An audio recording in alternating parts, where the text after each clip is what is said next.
So I used reason. Didn't work at all. No. Because it's always said, let us sit and reason together. Yeah.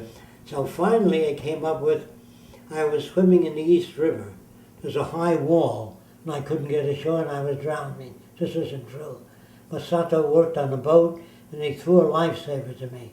I said, Mother, he saved my life. She said, oh my God. She said, why didn't you tell me that? I said, well, you didn't give me a chance to. Please, she said, please ask him to come over. I want to thank him and beg forgiveness. I said, I don't know if he'll come over. The reason for that is to get her to flee more.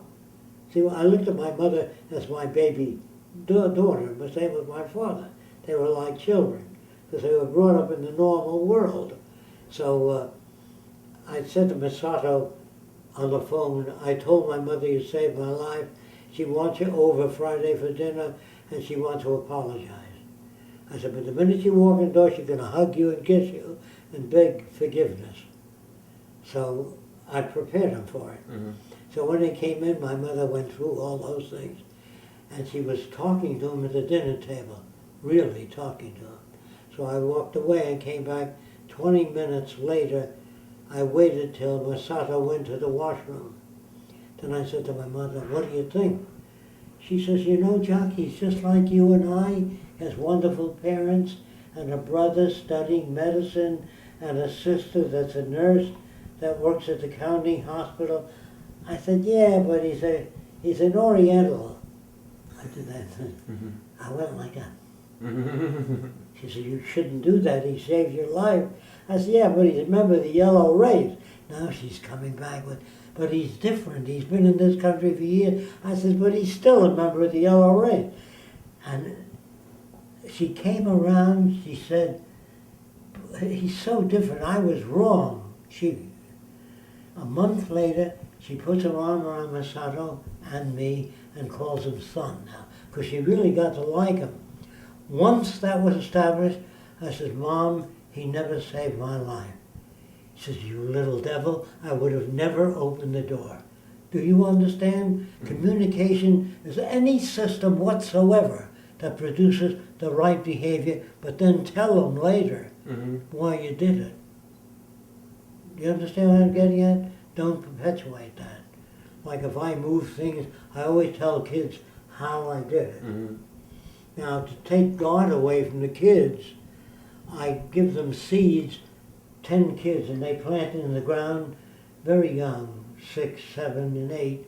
And I say, if you can't write, draw pictures of what's happening. And they draw the shoot coming up and all that. And they say, gee, the plant is growing. I said, now that's what you got in school. And I said, plants can't grow unless there's sunlight, moisture, water. Of itself, it can't do anything. Do you understand that? But in school, they teach you that the plant's growing. Mm-hmm. Man is connected to sunlight. If he weren't, the plants would die, then he would die. They call organic, inorganic. You have iron in you. If you took that out, you'd die. So you're connected to everything. You can't see the plug up your ass and the plug in the wall. That's why people think they're free agents. Mm-mm. Without oxygen, you'd collapse. Without gravity, you'd fall over. So you're connected to what the trees breathe out, and you breathe out, they breathe in. So you're part of a continuum. You understand? Do you believe your perception can open so much so that you can perceive that continuum? I had an experience with LSD once when I was a young child. Well, that's what the electron microscope is. It's an extension of the limitations of human attributes. Mm-hmm. So when a person says to me, I have very well-educated people that come here that say, at least I'm conscious. I said, bullshit. You're only conscious of what your receptors can pick up. There are radio waves going through here. The molecules, air molecules are in so certain you can't formations. ever be conscious except to the limitations of your receptors. Mm-hmm. Do you know what I'm talking about? Yeah. So when we build a microscope, it shows us, it extends the human perception. Mm-hmm. Then the electron microscope shows us atoms. And then by inventing instruments, our perception is extended, but we're never truly conscious. So they say, well, I don't know if you notice, a chicken hawk can see a dime from the top of the Empire State Building. man a 3-foot ball. Right. So do we perceive better than insects? Well, there are some plants that can sense vibrations and other plants at 2 miles away. And we call them vegetables. Yeah. Some plants are more sensitive than humans. Mm-hmm. You know the mimosa plant? Mm-hmm. You touch it and it moves. Yeah. It's 6 times as sensitive as a human being. When a wisp of a cloud passes in front of the sun, it moves. Humans are 6 times as dull. Mm-hmm. So the book, if you're really interested, is called Response in the Living and Non-Living. But there's many wonderful books that I've read that took me when you don't know how any of this started, but when I was 11 years old in school, I refused to pledge allegiance to the flag.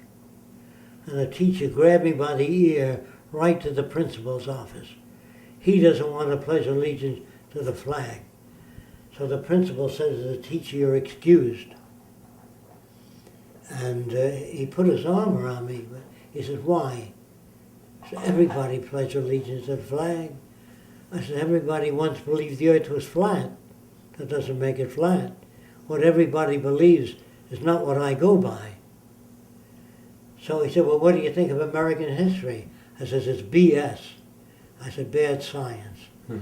So he said, "What's the matter with it?" I said, "Everybody does the right thing. Everybody says the right thing. There's no such people. In the real world, we make mistakes. We do things that are wrong. But all our congressmen always defends everything we do. Mm-hmm. They're not honest. Same with the presidents." So he said, "Well, what do you think of our courses in school?" I said, "They're restricted. They're not broad enough." So he says, "I'm going to have to call your mother in." So I picked up the phone call. My mother comes in an hour later crying. What did he do? The principal says he didn't do anything, but we have no place for Jacques in our school. I'm going to buy him whatever books he wants, and he can read in the back of the class because he doesn't like our stuff. But I think he's not a bad person. He just is different. So he paid out of his own pocket. He told my mother he's not going to get homework. He doesn't have to do what the other kids did. And he roped off the back of the class. Then I began to be beaten up by the normal kids. Because they didn't like that. Yeah. I wasn't bad to them. I was nice to them, always. But then that went on for 1.5 years. Then he died. And they took away that privilege.